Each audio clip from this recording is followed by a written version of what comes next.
Royal Guard Story, Part 1. The morning sun cast long shadows across the cobblestone courtyard of Buckingham Palace as Sergeant Michael Thompson adjusted his red tunic one final time. At 28 years old, he had served as a Queen's Guard.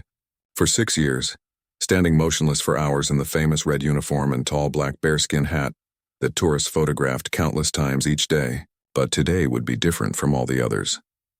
Michael came from a working-class family in Manchester. His father had been a factory worker, and his mother cleaned offices at night to make ends meet. When Michael announced he wanted to join the Queen's Guard, his parents were both proud and worried. The training was brutal, the discipline unforgiving, and the responsibility enormous.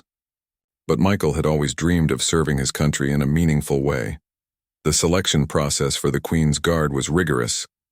Only the best soldiers from elite regiments could apply. Michael had served 3 tours in Afghanistan with the Coldstream Guards before being chosen for this prestigious position. He understood the weight of responsibility that came with protecting the royal family and maintaining centuries of tradition. On this particular Tuesday morning, Michael took his position at the main gate. His SA-80 rifle was properly secured, his uniform immaculate, and his bearing perfect. He had performed this duty hundreds of times before, but something felt different today. There was an unusual tension in the air, and he noticed more police officers than normal around the perimeter. What? Michael didn't know was that earlier that morning. There had been a security briefing about potential threats. Intelligence services had received reports of possible disturbances planned by various activist groups. The palace security team was on high alert, and all guards had been instructed to be especially vigilant. As the morning progressed, tourists began gathering as they always did. Children pressed their faces against the iron gates, hoping to catch a glimpse of the famous guards. Parents snapped photos and told their children about the important job these soldiers performed. Michael remained perfectly still, his eyes scanning the crowd while maintaining his ceremonial pose. Around 10 o'clock, a group of protesters began gathering near the palace gates. They carried signs demanding action on various political issues and were chanting slogans. This wasn't unusual. Peaceful protests happened regularly outside the palace, and the guards were trained to ignore such demonstrations as long as they remained lawful. However, this particular group seemed more agitated than most. Their chanting grew louder, and they began pushing closer to the gates. Michael could see his fellow guards at other positions also taking notice, though none of them moved from their posts. Their training had taught them that maintaining discipline and following protocol was essential, regardless of distractions.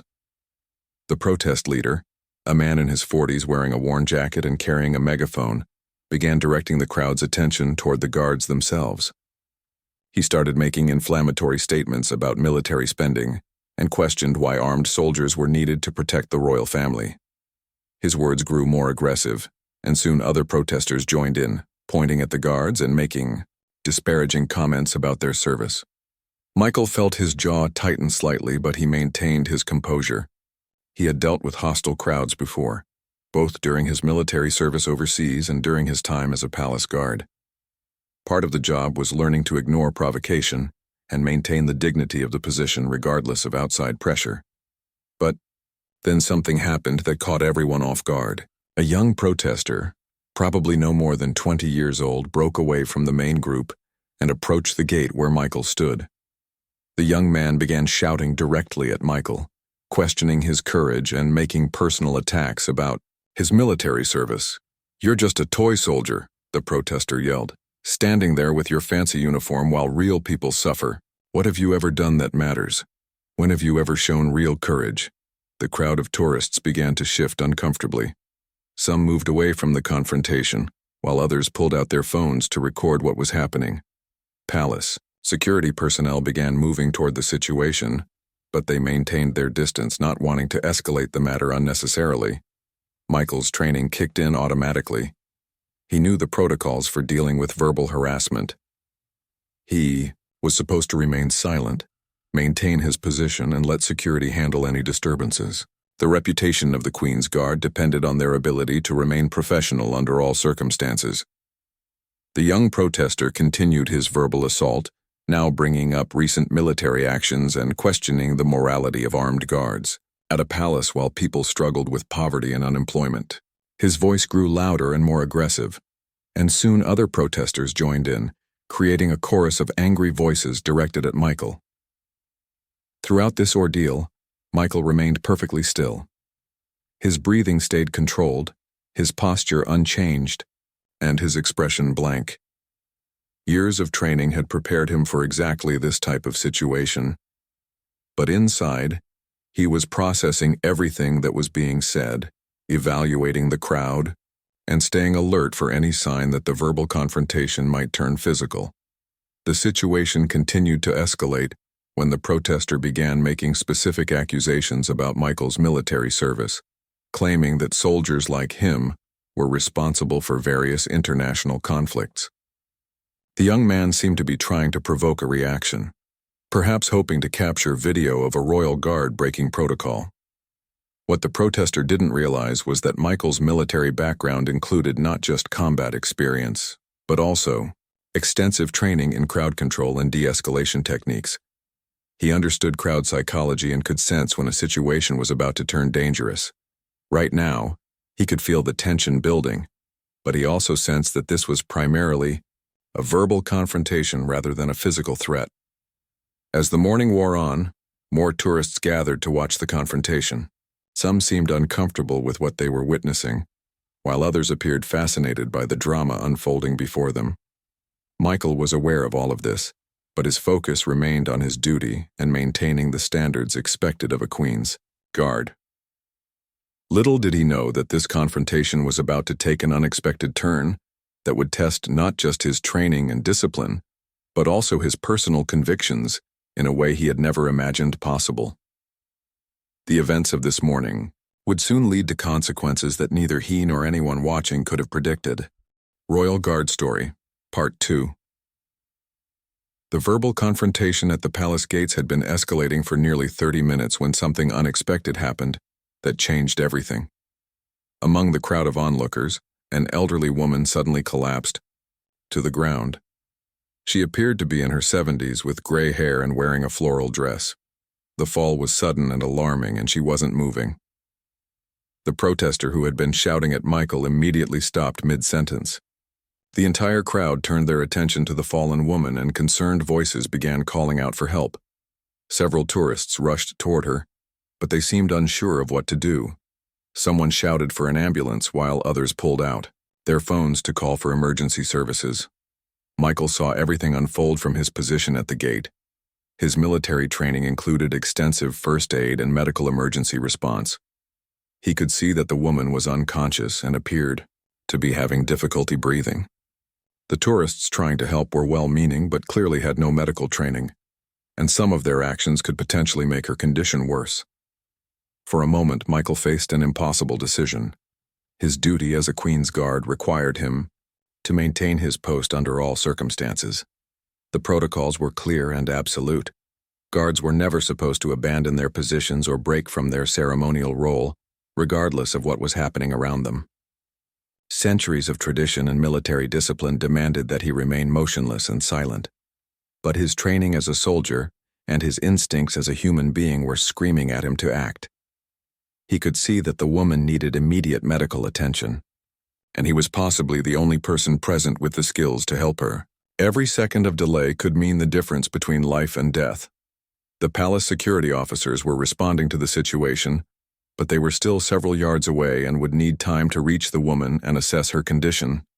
The protesters had stepped back, clearly shaken by the medical emergency, and the atmosphere had completely changed from confrontational to concerned. Without hesitation, Michael made a decision that would alter the course of his career forever. He stepped away from his post, carefully set down his ceremonial rifle against the palace gate, and moved quickly toward the unconscious woman. His red tunic and tall bearskin hat made him instantly recognizable as he pushed through the crowd of tourists. "I'm a trained medic," he announced clearly as he knelt beside the woman. "Please give me some space to work." The crowd immediately stepped back, surprised to hear the silent guard speak, but clearly relieved that someone with medical training was taking charge. Michael quickly checked the woman's pulse and breathing. She was alive but unconscious, and her breathing was shallow and irregular. He suspected she might be having a heart episode or stroke. With practiced efficiency, Michael positioned the woman's airway to ensure she could breathe more easily.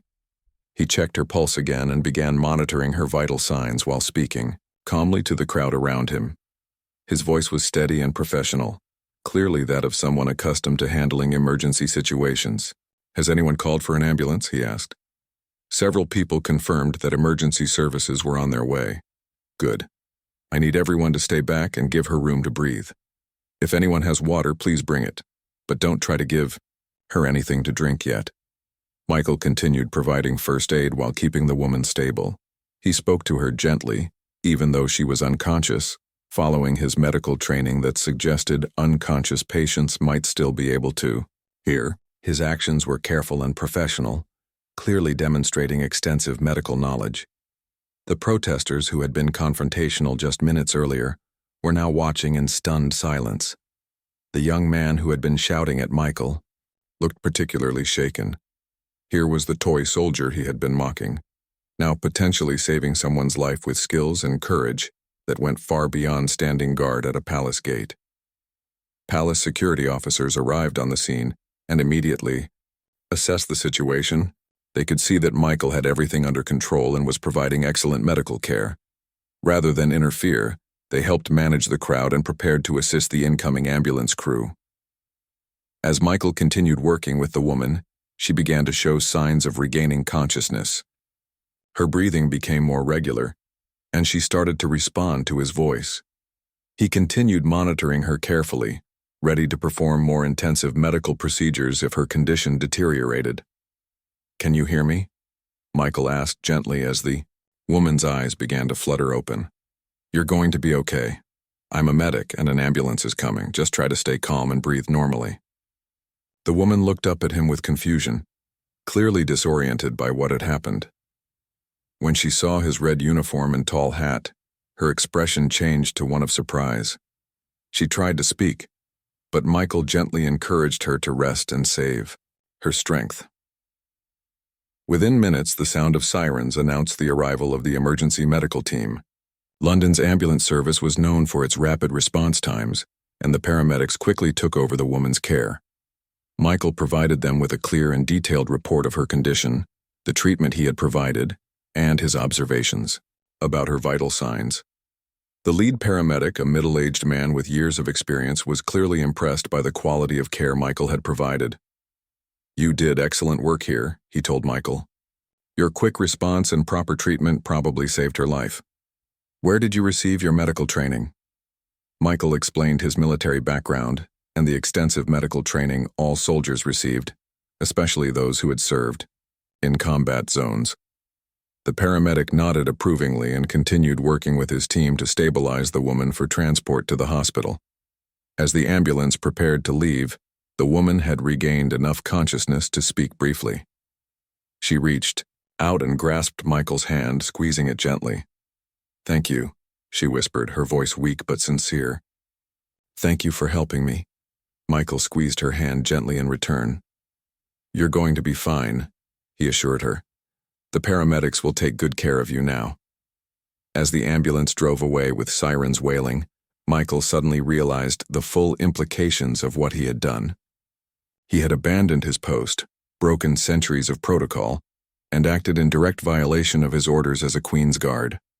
The crowd was still watching him, many with expressions of admiration and respect, but he knew that his actions would have serious consequences.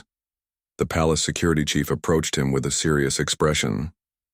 "Sergeant Thompson," he said formally, "you need to come with me.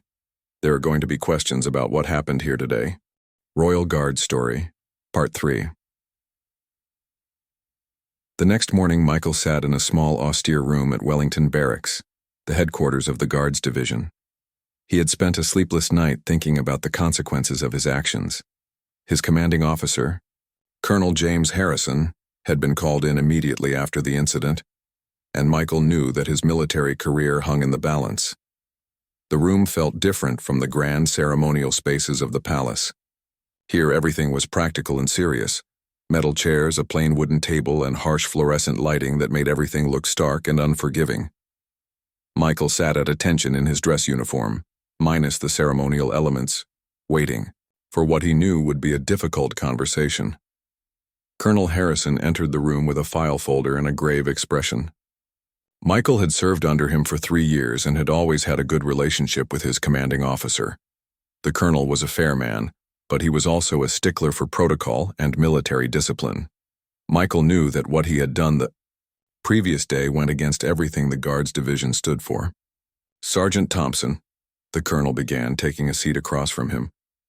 "I've read the reports from yesterday's incident. I've also spoken with palace security, the paramedics, and several witnesses.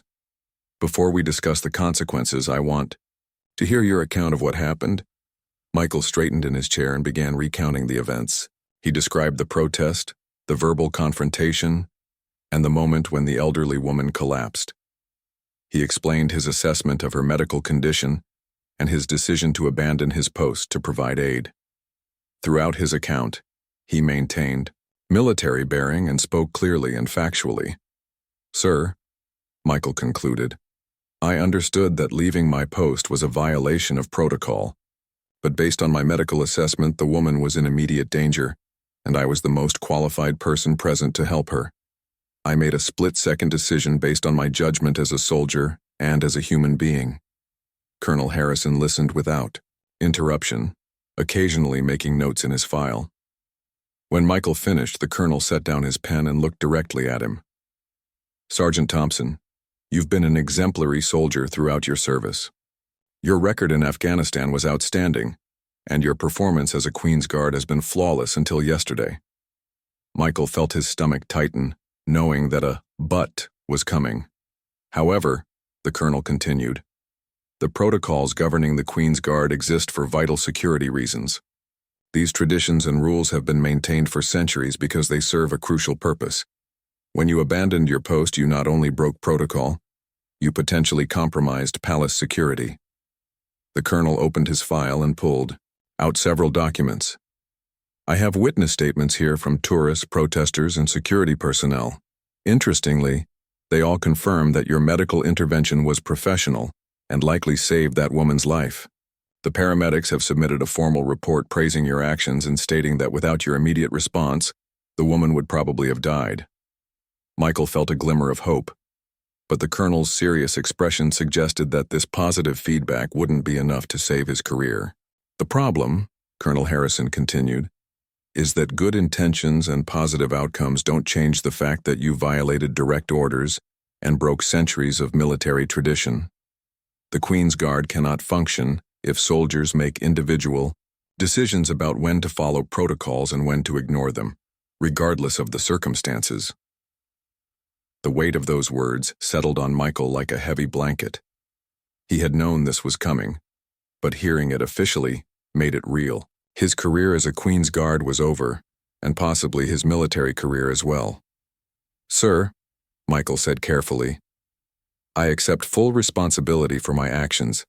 I understand the importance of military discipline and protocol, but I would make the same decision again if faced with the same circumstances. My duty as a soldier includes protecting innocent life when I have the ability to do so." Colonel Harrison studied him for a long moment. "That's exactly what I expected you to say, Sergeant, and that's what makes this situation so difficult." The colonel stood up and walked to the window, looking out at the parade ground where soldiers were conducting their morning drills. "I've been in the military for 28 years, Sergeant Thompson. I've seen soldiers face impossible choices in combat, and I've had to make disciplinary decisions that I didn't enjoy. But I've rarely encountered a situation quite like this one." He turned back to face Michael. "Your actions yesterday were simultaneously a serious breach of military discipline and a demonstration of the highest values that we try to instill in our soldiers. You showed courage, medical competence, and human compassion under pressure. But you also showed a willingness to disregard direct orders when you deemed it necessary." Michael remained silent, understanding that this was not a conversation where his input was particularly welcome. The colonel was working through a complex problem that had no easy solutions. "Here's what's going to happen," Colonel Harrison said, returning to his seat. "You are being removed from Queen's Guard duties immediately. There will be a formal disciplinary hearing next week, where your case will be reviewed by a panel of senior officers. The possible outcomes range from a reprimand and transfer to discharge from the military entirely." The words hit Michael like physical blows. He had expected this, but it still felt devastating to hear it officially. His childhood dreams of serving his country, his pride in wearing the uniform, and his carefully built military career were all hanging by a thread. "However," the colonel continued, "I want you to understand that this is not a simple case of punishment for wrongdoing. Your actions have created a significant dilemma for the entire Guards Division. On one hand, we cannot allow soldiers to ignore direct orders, even for noble reasons. On the other hand, we cannot punish a soldier for saving someone's life using skills and courage that we trained him to have." Colonel Harrison closed the file and looked directly at Michael. "The story of what you did yesterday has already begun spreading. Palace staff are talking about it, and several witnesses have contacted media outlets. This is going to become a public relations issue for the military, and possibly a political one as well." Michael felt a new wave of concern. He had been so focused on the immediate military consequences that he hadn't considered the broader implications of his actions. The last thing he wanted was to create problems for his fellow soldiers or the institution he had served proudly. "Sir," Michael said, "I never intended for this to become a public spectacle. Is there anything I can do to minimize the impact on the Guards Division?" The colonel almost smiled at that response. "Sergeant Thompson, that question right there is exactly why this situation is so complicated. Even now, facing the end of your career, your primary concern is for the welfare of your unit and your fellow soldiers. That's the kind of character we want in our ranks." He stood up again, signaling that the meeting was coming to an end. Now you're assigned to administrative duties here at the barracks. You'll remain in London pending the disciplinary hearing. I suggest you use this time to think carefully about how you want to present your case to the review panel." As Michael prepared to leave, Colonel Harrison added one final comment. "Sergeant Thompson, I want you to know that regardless of what happens at the hearing, I personally believe you acted with honor yesterday. The fact that you're facing consequences for saving someone's life is something that I'm going to have to think about for a long time." Royal Guard Story. Part 4. The week between Michael's removal from duty and his disciplinary hearing passed slowly and painfully. During his administrative assignment at the barracks, he could feel the eyes of his fellow soldiers on him constantly. Some looked at him with sympathy and support, while others seemed to view him as someone who had betrayed the fundamental principles of military service. What made the situation even more difficult was the media attention that began building around the story. Despite efforts to keep the incident quiet, several witnesses had posted videos on social media, and news outlets had picked up the story. Headlines like "Palace Guard Breaks Protocol to Save Life" and "Royal Guard's Act of Heroism Leads to Military Discipline" began appearing in newspapers and online. The woman Michael had helped, whose name was revealed to be Margaret Whitfield, a retired teacher from Brighton, had recovered fully from her medical episode.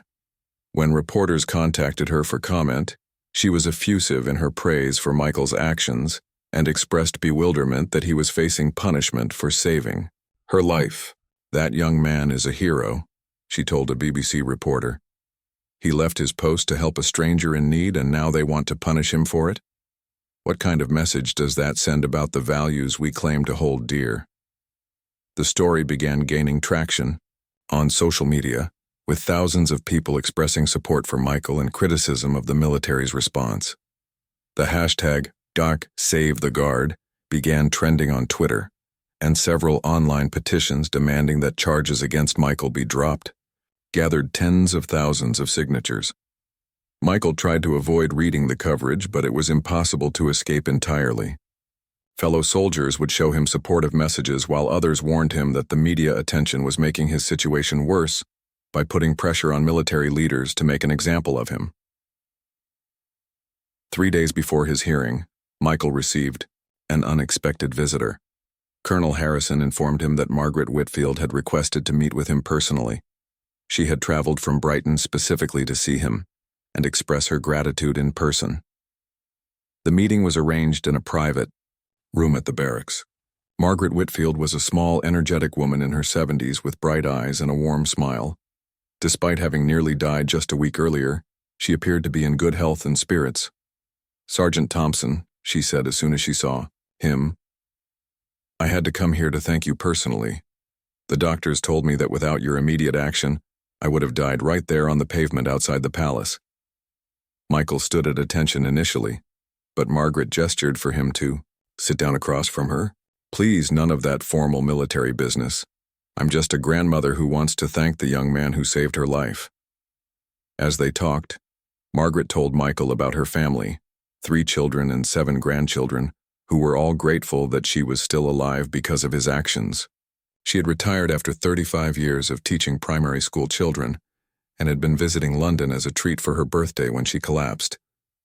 "What I don't understand," she said with evident frustration, "is why you're being punished for doing the right thing. I've been reading about military protocols and traditions, and I understand that rules are important. But surely saving someone's life is more important than standing still in a uniform." Michael tried to explain the military perspective, the importance of discipline, the security implications of guards abandoning their posts, and the centuries of tradition that governed the Queen's Guard. But even as he spoke, he could see that these explanations sounded hollow when weighed against the simple human reality of helping someone in mortal danger. "Sergeant Thompson," Margaret said seriously, "I've lived for 73 years, and I've learned that institutions and traditions are important, but they should serve people, not the other way around. When rules prevent good people from helping others, then perhaps it's the rules that need to change, not the people." After Margaret left, Michael found himself thinking deeply about her words. He had spent his entire adult life serving in institutions that valued discipline, hierarchy, and adherence to established procedures. These values had shaped him as a person and as a soldier, and he genuinely believed in their importance. But Margaret's simple observation about rules serving people rather than people serving rules resonated with something fundamental in his character. He had joined the military to serve and protect others, not to become so bound by protocol that he couldn't act when action was desperately needed. The day before his hearing, Michael received another surprise visitor. The young protester who had been shouting at him outside the palace gates appeared at the barracks and asked to speak with him. His name was David Chen, and he was a university student studying political science. "I owe you an apology," David said as soon as they were seated in the same room where Michael had met with Margaret. "I said some terrible things to you that day, and I was completely wrong about who you are and what you represent." David explained that he had been angry about various political issues and had focused that anger on the Queen's Guard as symbols of what he saw as outdated traditions and misplaced priorities. But watching Michael abandon his post to help someone in need had completely changed his perspective. "When I saw you helping that woman," David said, "I realized that I had been protesting against exactly the kind of person I should have been supporting. You showed more courage and compassion in those few minutes than I had shown in all my political activism combined." David told Michael that he had started a campaign among his fellow students to support him during the disciplinary hearing. They were organizing a peaceful demonstration outside the barracks and had contacted several members of parliament to raise questions about military policies that punished soldiers for humanitarian actions. "I know you probably don't want this kind of political attention," David said. "But people need to know that there are still individuals in uniform who will do the right thing even when it's difficult. Your actions that day restored my faith in the idea that good people can serve in institutions, even when those institutions have flawed policies." As Michael prepared for his hearing the next morning, he reflected on the strange turn his life had taken. A week ago, he had been an anonymous palace guard performing ceremonial duties. Now he found himself at the center of a national conversation about military discipline, human compassion, and the balance between institutional authority and individual conscience. He still wasn't sure what he would say to the disciplinary panel or what outcome he hoped for. Part of him wanted to defend military discipline and accept whatever punishment was deemed appropriate. But another part of him agreed with Margaret Whitfield that some things were more important than following rules blindly. One thing he knew for certain was that he would tell the truth about his actions and his motivations, accept responsibility for his choices, and face whatever consequences followed with the same courage and integrity that had led him to help a stranger in need outside the palace gates. Royal Guard Story, Part 5. The disciplinary hearing was scheduled to take place at the Royal Courts of Justice, an imposing Victorian Gothic building in the Strand that housed various courts and legal proceedings. The decision to hold the hearing there, rather than at a military facility, reflected the unusual nature of the case and the public attention it had generated. Michael arrived early that morning wearing his dress uniform, accompanied by Captain Sarah Mitchell, a military lawyer, who had been assigned to represent him. Outside the courthouse, he was surprised to see dozens of supporters holding signs and banners. Many were veterans who had served in various conflicts, others were ordinary citizens who had been moved by his story, and some were students organized by David Chen. The supporters cheered when they saw Michael approaching, and several veterans saluted him as he passed. One elderly man wearing medals from the Falklands War called out, "You did the right thing, son. We're proud of you." The show of support was both encouraging and overwhelming for Michael, who had never expected his actions to resonate with so many people.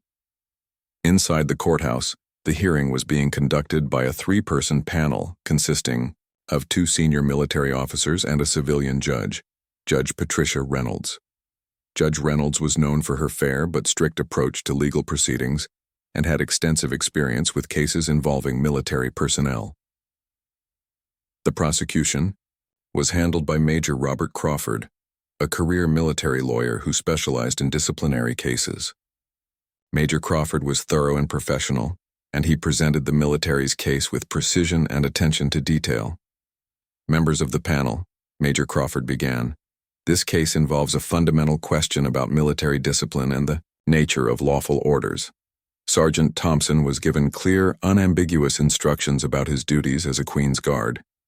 These instructions were not suggestions or guidelines. They were direct orders backed by centuries of military tradition and current security requirements." Major Crawford methodically presented evidence about the importance of palace security, the role of the Queen's Guard, and the specific protocols that governed their behavior. He called several witnesses, including palace security officials and senior guards officers who testified about the critical nature of maintaining posts under all circumstances. "The defendant does not dispute that he abandoned his post," Major Crawford continued. "He does not deny that he violated direct orders. He does not claim that he was confused about his duties or unaware of the consequences. He made a conscious decision to disregard military discipline, and regardless of his motivations, such actions cannot be permitted in a military organization." The prosecution's case was strong and straightforward. Military discipline depended on soldiers following orders without question, and allowing individual soldiers to decide when orders should be followed and when they should be ignored would undermine the entire system of military command and control. When it was time for the defense, Captain Mitchell presented a very different perspective on the same facts. She began by acknowledging that Michael had indeed left his post and violated protocol, but she argued that his actions were consistent with the highest values and training of the British Army. Members of the panel, Captain Mitchell said, "Sergeant Thompson is a decorated veteran who served with distinction in Afghanistan. He has been trained extensively in medical procedures, emergency response, and the preservation of human life. When he saw someone dying in front of him, he used that training to save her life." Captain Mitchell called several witnesses to testify on Michael's behalf. The paramedic who had treated Margaret Whitfield testified that Michael's immediate response had been crucial to saving her life, and that his medical skills were superior to what most civilians could provide. Margaret Whitfield herself testified via video link, describing how Michael's actions had saved her life, and expressing her bewilderment that he was being punished for his heroism. Several of Michael's former commanding officers from his service in Afghanistan testified about his character, his courage under fire, and his consistent dedication to helping others. They described incidents where Michael had risked his own safety to provide medical aid to wounded soldiers and even enemy combatants. The Army taught Sergeant Thompson to save lives, Captain Mitchell argued. It trained him to make split-second, decisions under pressure, to prioritize human welfare and to act with courage when others are in danger. His actions outside the palace were the direct result of the values and skills that the army instilled in him. But the most powerful moment of the hearing came when Michael was called to testify on his own behalf. He stood at attention before the panel and spoke clearly and directly about his actions and his reasoning. "Members of the panel," Michael began, "I have served in the British Army for 9 years. I have always tried to be a good soldier, to follow orders, and to uphold the traditions and values of our military. I understand the importance of discipline, and I respect the protocols that govern the Queen's Guard." He paused, looking directly at each member of the panel. "But I also understand that my fundamental duty as a soldier is to protect innocent life when I have the ability to do so. When I saw that woman collapse, I was faced with a choice between following a protocol and saving a life. I chose to save the life, and I would make the same choice again."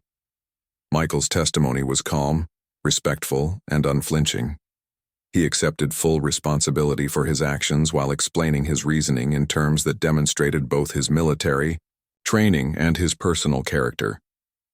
"I am not arguing that military discipline is unimportant," he continued. "I am not suggesting that soldiers should routinely disobey orders when they disagree with them. But I am saying that there are moments when our duty to preserve human life must take precedence over other considerations." The cross-examination by Major Crawford was intense, but respectful. He pressed Michael on the implications of his position, asking whether individual soldiers should be allowed to make their own decisions about when orders should be followed. Michael's responses were thoughtful and nuanced, acknowledging the complexity of the issues while maintaining his position that saving the woman's life had been the right thing to do. Judge Reynolds asked several pointed questions about Michael's understanding of military discipline and the potential consequences of allowing soldiers to make individual judgments about following orders. Her questions were challenging but fair, and Michael answered them directly and honestly. After all testimony had been presented and closing arguments had been made, the panel retired to deliberate. The hearing had lasted most of the day, and as evening approached, Michael, his lawyer, and his supporters waited anxiously for the decision. The complexity of the case was evident in how long the panel deliberated. This was not a simple matter of rule-breaking that could be quickly resolved. It involved fundamental questions about the nature of military service, the balance between institutional authority and individual conscience, and the values that should guide soldiers when they face impossible choices. As Michael waited for the verdict that would determine his future, he reflected on the journey that had brought him to this point. A week ago, he had been an anonymous guard performing ceremonial duties. Now he found himself at the center of a case that was forcing the military establishment to examine its most basic assumptions about discipline, duty, and the purpose of military service. Royal Guard Story, Part 6. After 3 hours of deliberation, the panel returned to the courtroom. Michael stood at attention as Judge Reynolds prepared to announce their decision. The courtroom was packed with supporters, media representatives, and military officials, all waiting to hear the outcome of this unprecedented case. Judge Reynolds looked directly at Michael as she began to speak. Her voice was clear and authoritative, carrying the weight of a decision that had implications far beyond this single case. "Sergeant Thompson," she began, "this panel has carefully considered all the evidence presented today, the testimony of witnesses, and your own account of the events in question. We have also considered the broader implications of our decision for military discipline and the values that guide our armed forces." The courtroom was absolutely silent as everyone waited for the verdict. Michael could feel his heart pounding, but he maintained his military bearing and looked directly at the judge. "We find that you did indeed violate protocol by abandoning your post without authorization," Judge Reynolds continued. "This violation was clear, deliberate, and cannot be excused on the grounds that you disagreed with your orders or believed you had a better alternative." Michael felt his stomach drop. The formal language suggested that he was about to be found guilty and face serious consequences. He steeled himself for what was coming next. "However," Judge Reynolds said, and the single word seemed to change the entire atmosphere in the room. We also find that your actions were motivated by the highest principles of military service and human decency. You used your training to save a life when no one else present had the skills or knowledge to do so effectively. She paused, allowing her words to sink in before continuing. This panel has struggled with a fundamental question. How do we uphold military discipline while recognizing that the ultimate purpose of our armed forces is to serve and protect the people of this nation? Judge Reynolds opened a folder on her desk and read from prepared remarks. After extensive deliberation, we have concluded that while your actions technically violated protocol, they embodied the highest values that we seek to instill in our soldiers. You demonstrated courage, medical competence, quick thinking under pressure, and selfless dedication to preserving human life. The tension in the courtroom was palpable as everyone waited to hear what the actual consequences would be. Therefore, Judge Reynolds announced, "This panel finds you guilty of violating military protocol, but we are imposing no punishment beyond a formal reprimand that will be placed in your service record. Furthermore, we are recommending that you be transferred to a position where your medical training and demonstrated ability to make sound decisions under pressure can be better utilized in service to your country." The courtroom erupted in cheers and applause from Michael's supporters. Several veterans in the gallery stood and saluted, while others wiped away tears of relief and joy. Michael himself remained standing at attention, but a slight smile crossed his face for the first time in over a week. Judge Reynolds raised her hand for silence and continued with her remarks. This case has highlighted important questions about the balance between institutional authority and individual conscience in military service. While we cannot and will not encourage soldiers to routinely disregard orders, we also cannot punish them for acting courageously to save innocent lives when they have the training and ability to do so. She looked directly at Michael again. "Sergeant Thompson, your actions that day were controversial, but they were also heroic. You faced an impossible choice between competing duties, and you chose to prioritize the preservation of human life. That choice reflects the best traditions of military service and the values that make our armed forces worthy of public trust and respect." As the formal proceedings concluded, Michael was surrounded by supporters, well-wishers, and reporters. Margaret Whitfield, who had traveled from Brighton to attend the hearing, pushed through the crowd to embrace him. "Thank you," she said simply, tears streaming down her face. "Thank you for everything." David Chen, the young protester who had initially confronted Michael, was also there to congratulate him. "You taught me something important about judging people too quickly," he said. "I'm sorry it took almost losing someone's life for me to learn that lesson." Over the following weeks, Michael's story continued to resonate with people around the world. Military leaders from several countries contacted the British Army to discuss the case and its implications for their own service members. Several universities invited Michael to speak about ethics, decision-making under pressure, and the balance between institutional loyalty and individual conscience. The transfer that Judge Reynolds had recommended came through within a month. Michael was assigned to the Army Medical Corps, where his combat medical training and his demonstrated ability to make sound decisions under pressure could be put to better use. His new role involved training other soldiers in emergency medical procedures and developing protocols for medical response in various scenarios. But perhaps the most meaningful outcome came 6 months later, when Michael received word that the protocols governing the Queen's Guard had been quietly modified. While guards were still expected to maintain their posts under normal circumstances, new guidelines explicitly authorized them to provide emergency medical assistance when lives were in immediate danger and no other qualified help was available. The change was implemented without fanfare or public announcement, but it represented a significant shift in how the military balanced institutional requirements with humanitarian imperatives. Michael's case had forced military leaders to examine their assumptions and adapt their policies to better reflect the values they claimed to uphold. A year after the incident, Michael was promoted to staff sergeant and received a commendation for his medical training work. At the promotion ceremony, Colonel Harrison, his former commanding officer, delivered a speech that captured the lasting impact of Michael's actions. Sergeant Thompson's case taught us all an important lesson.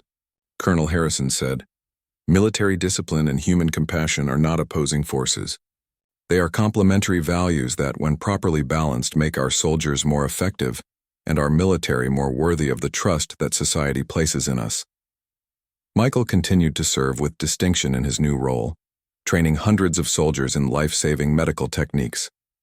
He never again faced a situation quite like the one outside the palace gates, but he carried with him the knowledge that he had made the right choice when it mattered most.